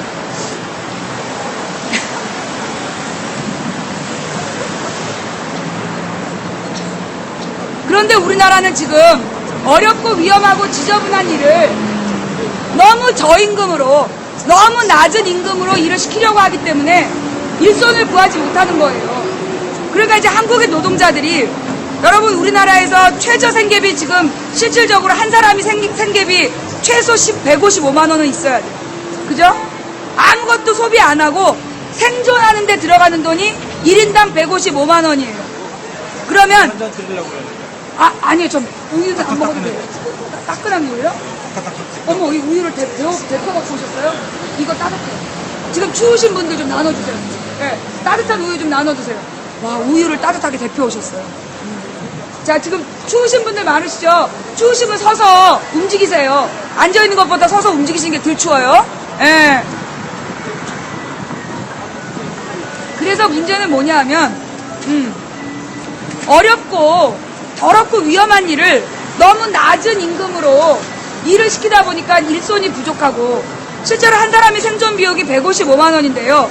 애들은 덜 들까요? 아이들은 155만 원이 안 들까요? 더 들어요. 아이들도 솔직히 중학생 하나도 155만 원 정도 들어가요. 그죠? 기본적으로 옷 입히고 학원 보내고 먹이고 그 아이가 생활하는 데 들어가는 돈이 150만 원 정도가 들어가요. 그러면 4인 가족이 생존하는 데 들어가는 최소 비용이 뭐 아무리 아껴도 500만 원.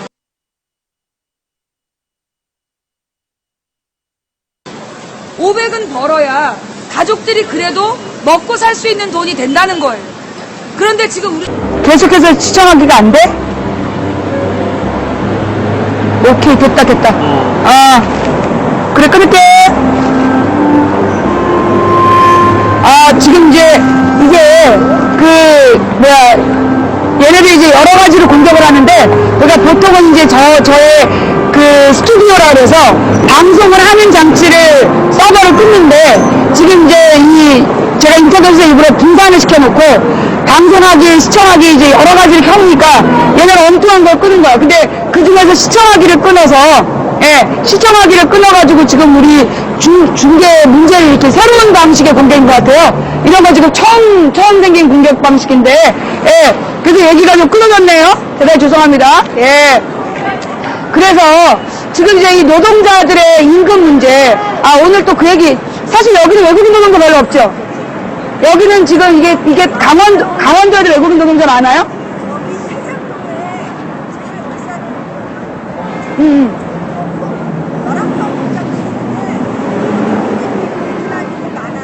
외국인 노동자들,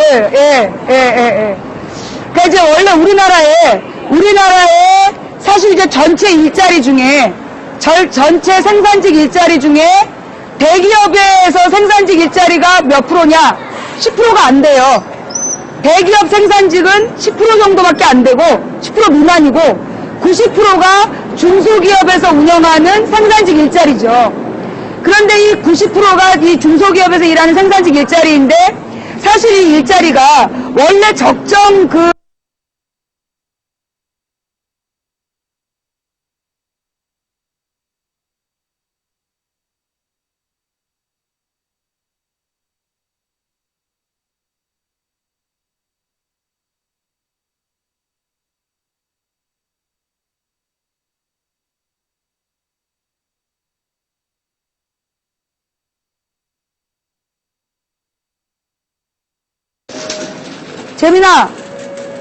재민아. 죄송합니다. 이게 지금 저기 현장이 방폭이 또 돼가지고요.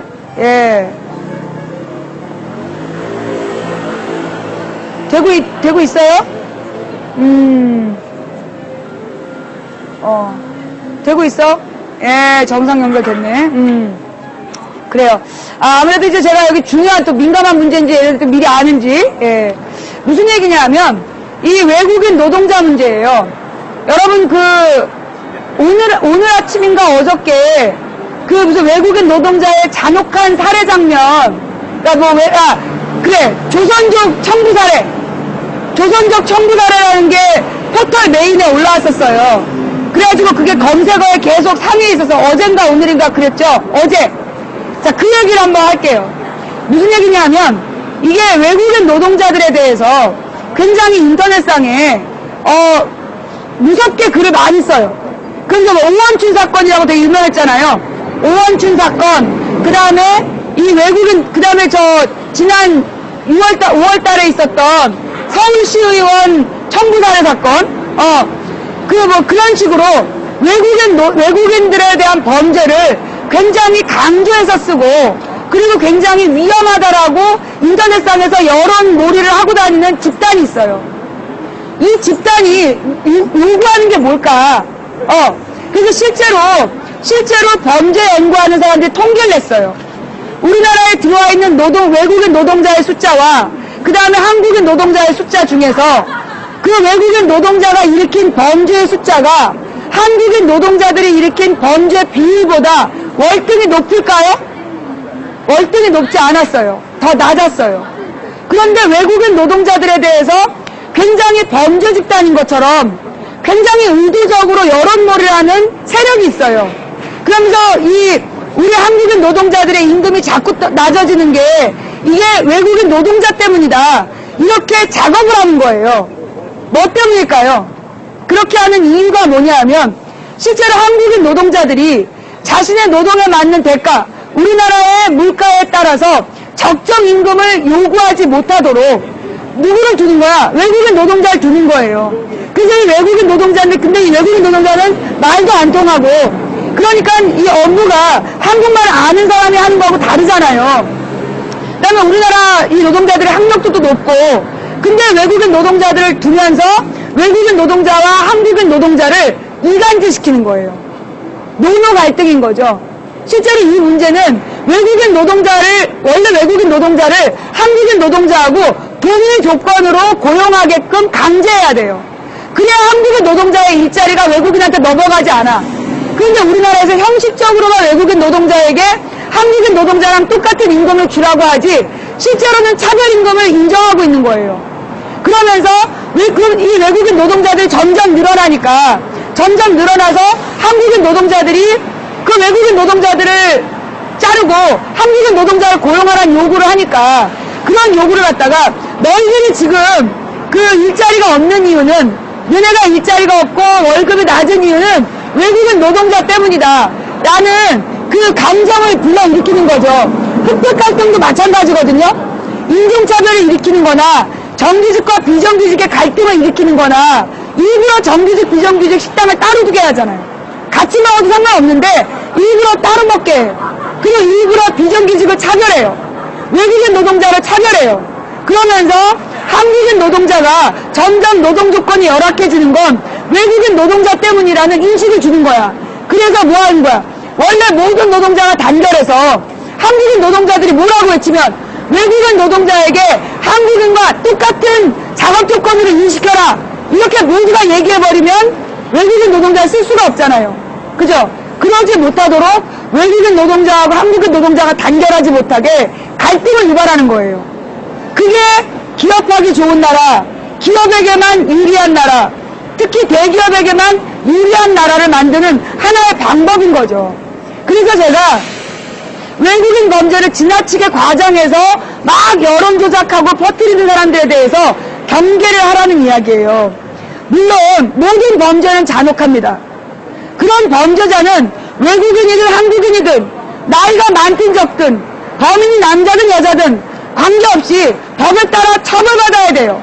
그런데 마치 그런 잔혹 범죄가 외국인 노동자에 의해서만 벌어지는 것처럼 여론 조작을 하는 그런 움직임에는 우리가 단호히 대처해야 된다. 단호히 거부하고 노노 갈등, 정규직과 비정규직 갈등, 한국인 노동자와 외국인 노동자의 갈등으로 몰아가려는 자들에게 반발하고 저항하고 모든 노동, 동일 노동에는 우리는 딱 하나만 외치면 돼요.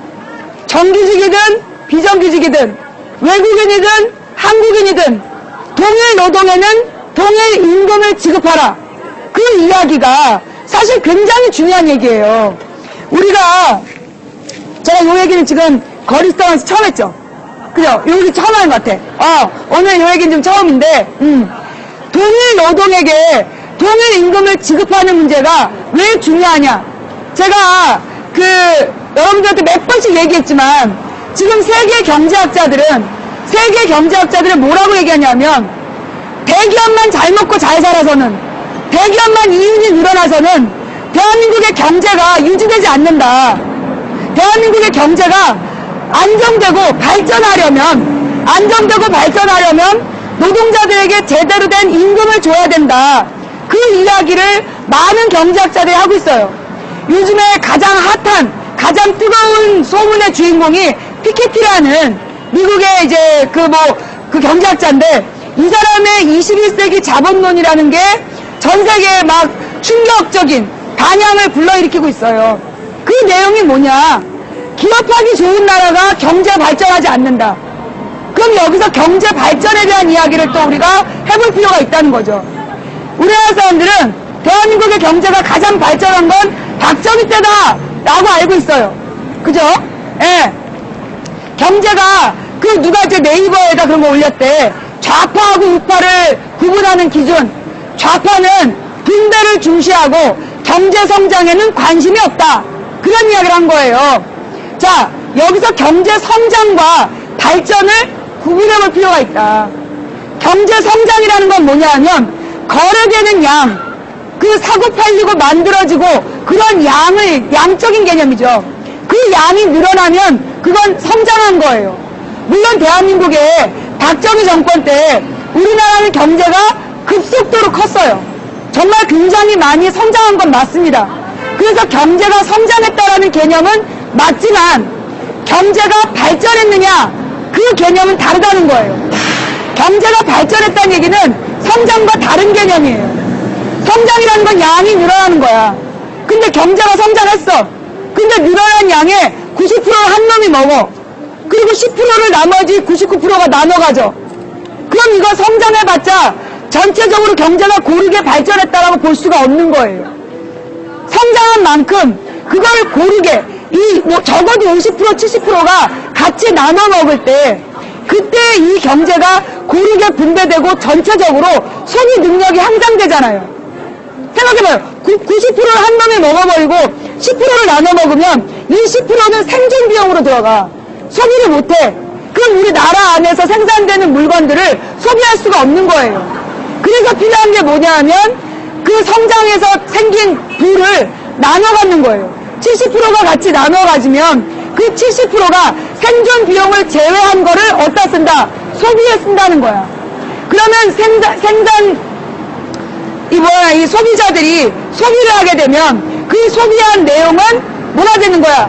다시 생산을 유도하게 되는 거죠. 그래서 생산 유발 효과라 그래요. 그래서 건전한 소비가, 그러니까 건강한 소비가 생산을 유발할 때 그걸 뭐라 그래요? 경제가 발전하는 상황이라고 얘기하는 거예요. 그런데 우리나라는 이제까지 수출 몇억 달러, 수출 몇만 불, 아니 수출 많이 하면 뭐하냐고. 수출 많이 해서 대기업이 삼성 이건희는요, 아니 우리나라의 대기업 오너들은요 지금부터 20년 전보다 지금 재산이 200배로 불었어요.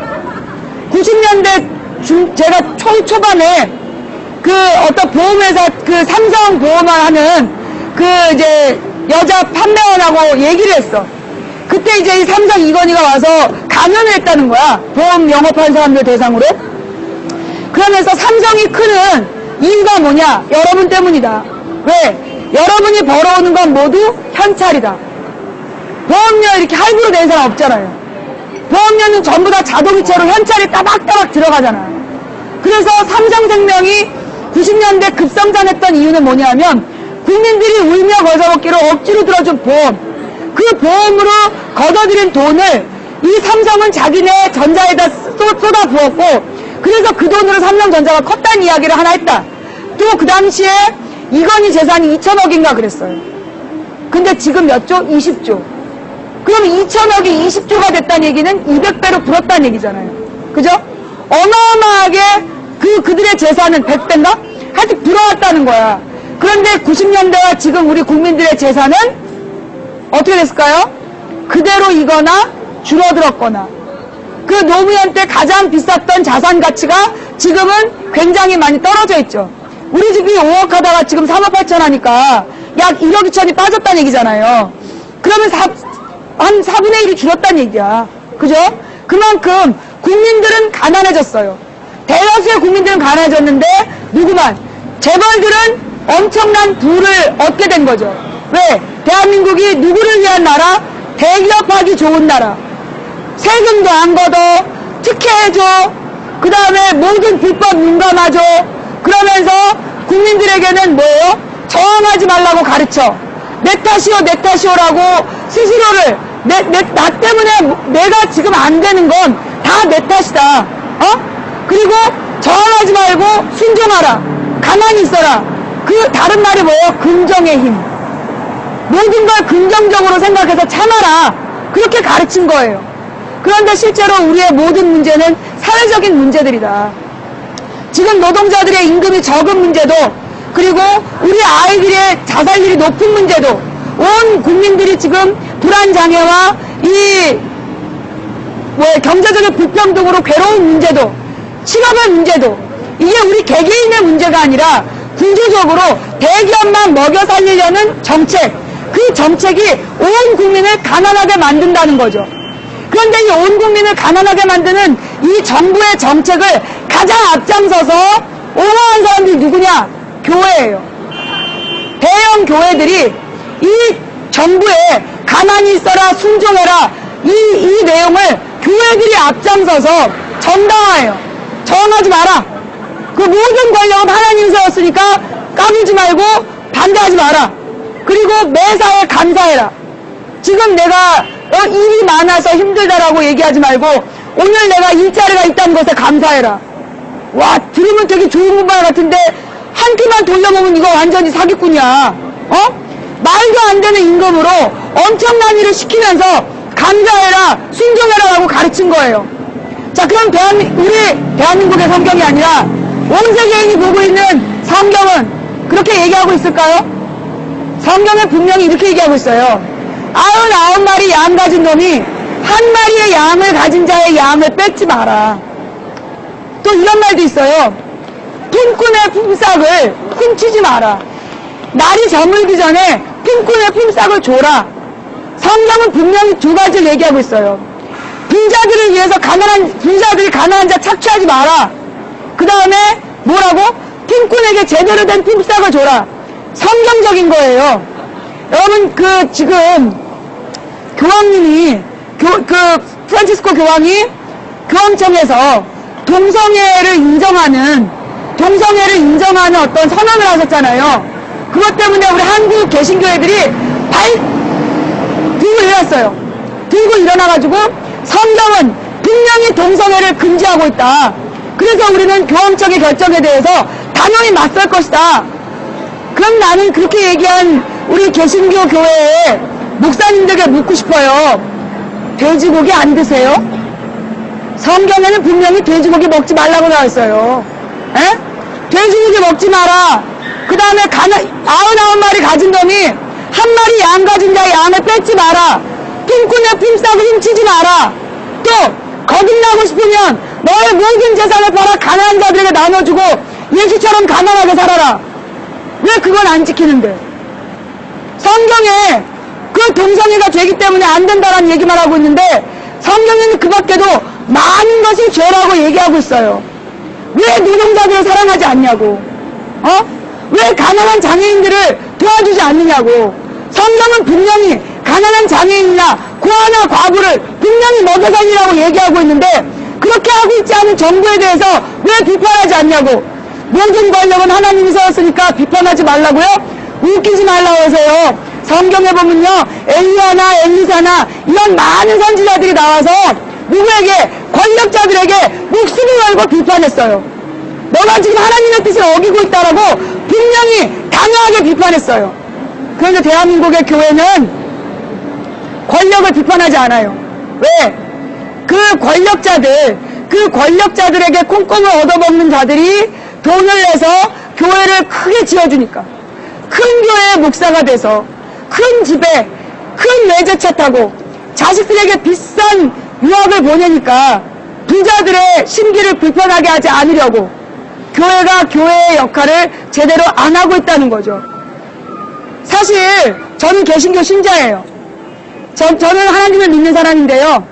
저는 하나님께서 선택하신 정치 체제가 민주주의라고 믿는 사람이에요. 어떤 학생이 저한테 질문을 했어요. 민주주의와 기독교가 무슨 관계냐? 라는 질문을 했습니다. 그 질문을 할 때 학생들 보고 있나? 정확히 기억해. 사실 우리가 지금 살고 있는 민주주의라는 건 개신교하고 같이 출발했어요.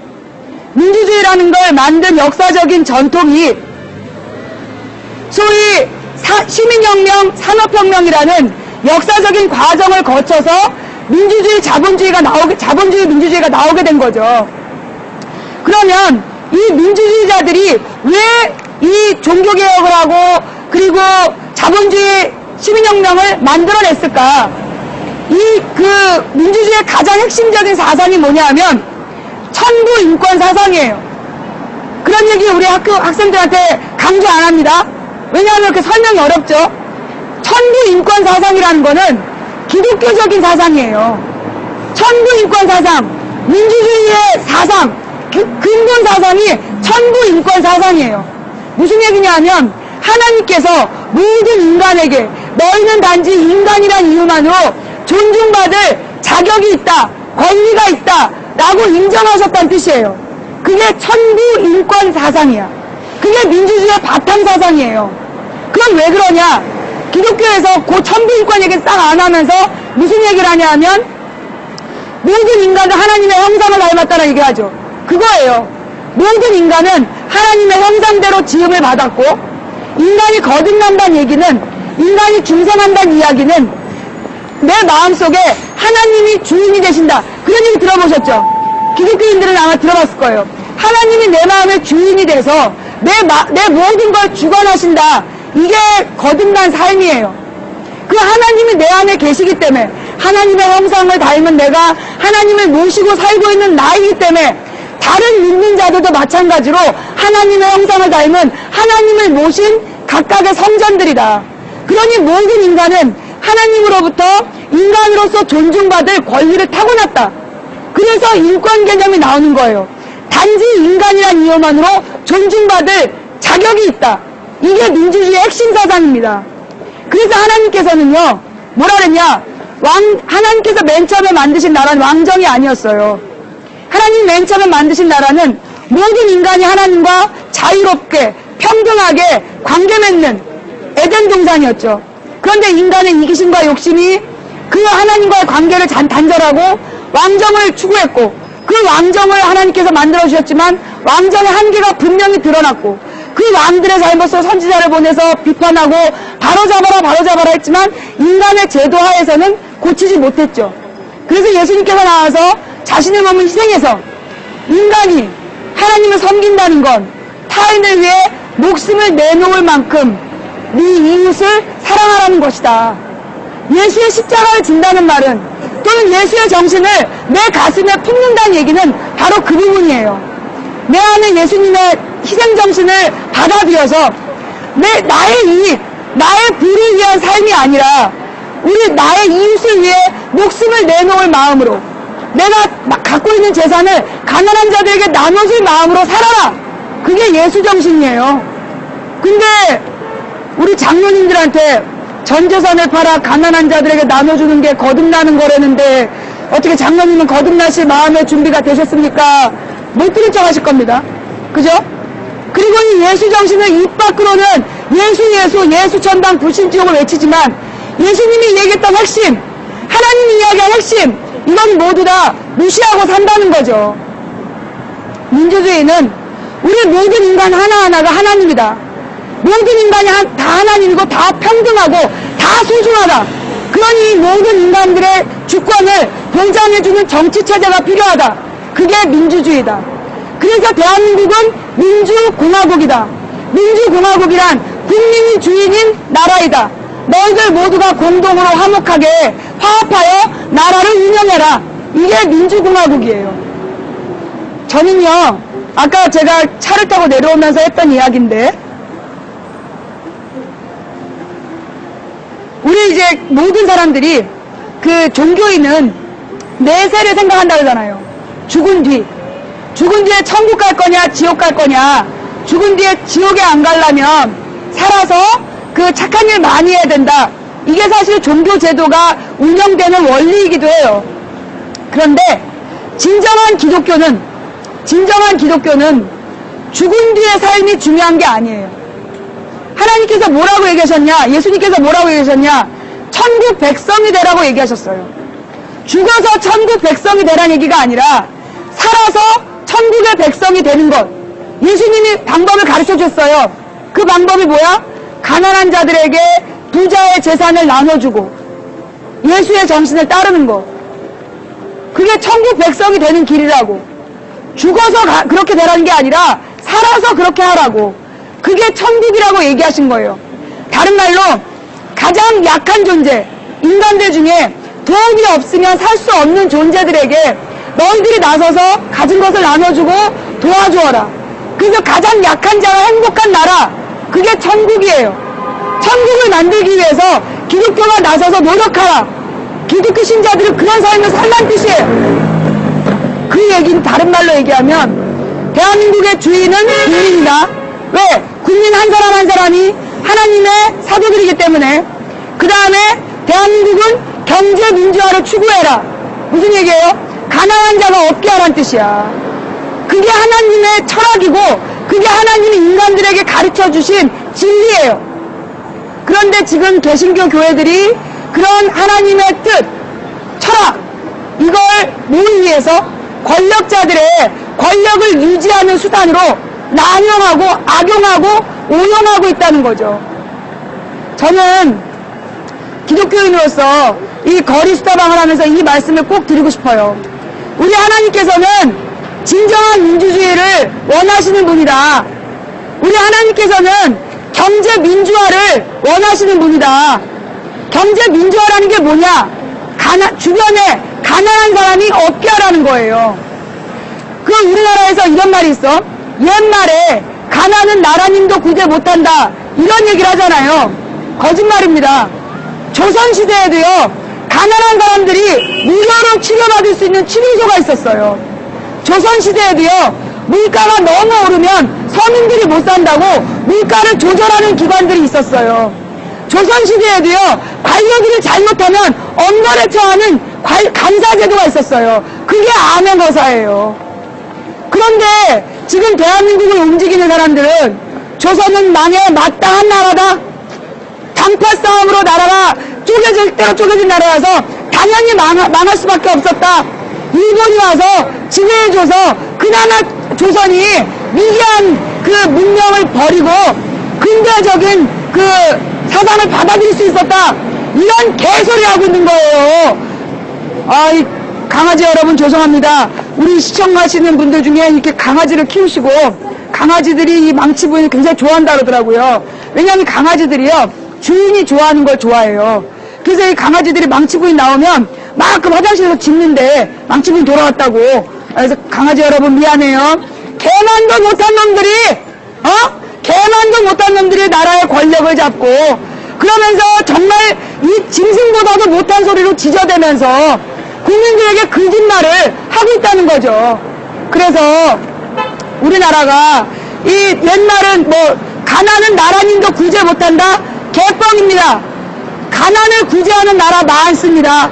예, 가난을 구제하는 나라 잠깐만 섞을게. 예. 아 고마워요.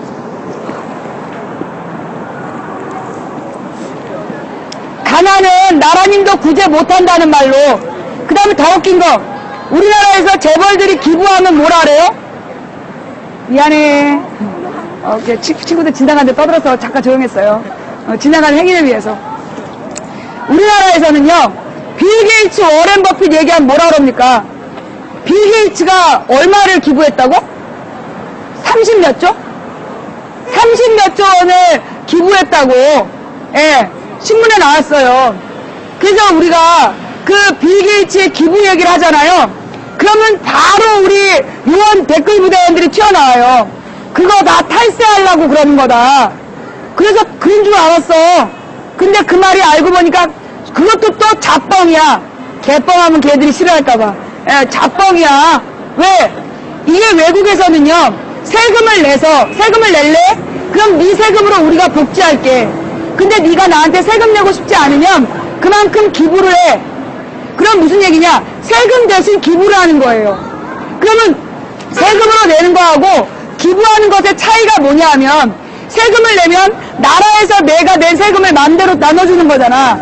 근데 기부를 하는 건 내가 원하는 데에다 내 세금을 쓰게 한다는 거예요. 그래서 외국에서 기부는 세금과 같은 개념이에요. 그런데 그걸 우리나라에서 뭐라 그래? 탈세한다. 야, 그러면서 무슨 배우 장근석이가 탈세했다고 쌩 난리가 났어. 이건희 일가의 탈세는 침묵해. 입 닫어. 재벌들의 탈세에 대해서는 와, 우리 댓글 부대원도 한마디도 안 해. 왜? 삼성가의 탈세는 줬다니야, 줬다니. 몇 조 원을 탈세를 했어. 거기에 대해서는 침묵하면서 그 배우가 30억 탈세했다고. 근데 웃기는 게 뭐야? 세금 냈어. 그 배우는 세금 냈어요. 그런데 지금 누구는 재벌가는 탈세한 거 냈어요? 안 냈어요. 그 감옥 가서 때우겠다고 버텼잖아요. 근데 감옥은 또 감옥대로. 어머, 감사합니다. 감사합니다. 네. 아, 예. 오미자차를 또 이렇게 갖고 오신 분이 계시네요. 그래서 이게 우리나라에서는요, 서양의 재벌들이, 서양의 부자들이 기부하고 있는 문화에 대해서 이야기를 하면 그거는 탈세 수단이다 이러면서 비하를 해요. 우리나라 재벌들이 전 세계에서 가장 기부를 안 하는 재벌들이래요. 우리나라 재벌들이 OECD 국가의 재벌들 중에서 가장 급성장을 했으면서 가장 기부를 안 하면서 가장 범죄율이 높은 그게 우리나라 재벌이에요. 그런데 우리나라에서 재벌을 욕하면 뭐라 그래요? 그렇게 재벌을 욕하면서 너도 삼성 들어가고 싶잖아. 아니야! 삼성 들어가고 싶잖아. 그거 옛말이잖아요. 그죠? 옛날에는 삼성 들어가면 막 그렇게 가문의 엉망인 줄 알았는데 그 또 하나의 약속 그게 쫙 나오면서 진실이 밝혀졌잖아요. 삼성에서 일한 노동자들이 어떤 악취권 속에서 노동을 했는지, 그리고 그들이 어떻게 죽어갔는지, 그렇게 죽어간 노동자들에 대해서 삼성이 어떻게 입 닫고 있다가 걸렸는지, 이게 영화로 만들어졌고, 그 다음에 작년부터 올 봄까지 세월호 직전까지 나왔던 문제가 뭐였냐면 삼성 AS 노동자들의 자살 사건이었어요. 삼성이라는 기업이, 삼성전자라는 우리 외국에 있는 우리 국민들도 다 삼성전자에 사서 쓴다는 거야. 애국하는 마음으로. 그런데 외국인들이 쓰는 삼성전자 제품은 한국에서 만든 게 아니야. 베트남에서 만들었어. 그게 애국이 아니야. 그 외국에서 쓰는 삼성이 우리나라에서 만든 게 아니기 때문에 그건 애국이 아니에요. 한국에서 만든 걸 외국에 수출했을 때 그걸 써주면 그게 애국이야. 그런데 지금 삼성전자에서 만드는 물건들은요, 국내 생산량이 10%밖에 안 돼요. 90%를 해외에서 만들어요. 그래서 해외에서 다 팔아버려요. 전혀 우리 국민에게 아무 이득이 없어. 근데 전 세계인이 트렌드라고 그러잖아요? 전 세계인의 트렌드가 있어. 그 트렌드가 뭐냐? 한국 사람들이 쓰면 되게 좋아한대. 영화나 음반이나 한국에서 먼저 오픈을 하고 그 반응을 본다는 거예요. 그래서 한국 사람들이 좋아하면 인기가 좋대. 왜? 한국 사람들이 예민해. 그래서 저 후진 거 안 좋아해. 그래서 한국인이 좋아한다. 한국에서 인기 있다. 그럼 되게 잘 팔린다는 거예요. 사실 삼성전자가 저만큼 잘 팔린 건 한국 사람들이 많이 쓰고 있기 때문에, 한국이 좋아하기 때문에 잘 팔린 면도 있어요. 그런데 실체를 알고 보면 한국인은 왜 삼성을 좋아했을까요? 물건이 튼튼해서, 디자인이 예뻐서, 천만의 말씀 만만의 콩떡, 수리하는 AS 센터가 가까워서, 모든 구별로 AS 센터가 다 있어. AS 센터를 너무나 잘 운영하기 때문에 고장났을 때 언제든 들고 갈 수 있으니까 우리가 삼성전자를 애용한 거예요. 그런데 이 삼성전자, 그러니까 삼성전자의 물건이 잘 팔렸던 이유, 솔직히 얘기해서 93년도에는요 삼성 사는 사람이 없었어요. 왜? 삼성 너무 잘 고장났어. 그래서 삼성전자 물건을 사는 사람이 우리나라에 80년대 90년대 초반까지도 없었어. 근데 90년대 중반을 지나가면서 90년대 후반부터 삼성전자가 잘 팔리기 시작해서 2000년대 가서 1위 전자산업이 돼요. 전자기업이. 왜 그랬냐? 누구 때문에? AS 센터 때문에. 자, 그러면 삼성전자가 이만큼 성장하는데 가장 중요한 역할을 한 사람들이 누구예요? AS 센터예요. 그러면 AS 센터 직원들이 가장 높은 월급을 받아야 하는 게 정상 아닙니까? 성과급이라며. 삼성의 발전, 지나가세요. 괜찮아요. 카메라에 안 나와요. 예. 삼성이 오늘의 삼성이 되는데 가장 큰 공을 세운 사람들이 AS 센터 직원들이에요.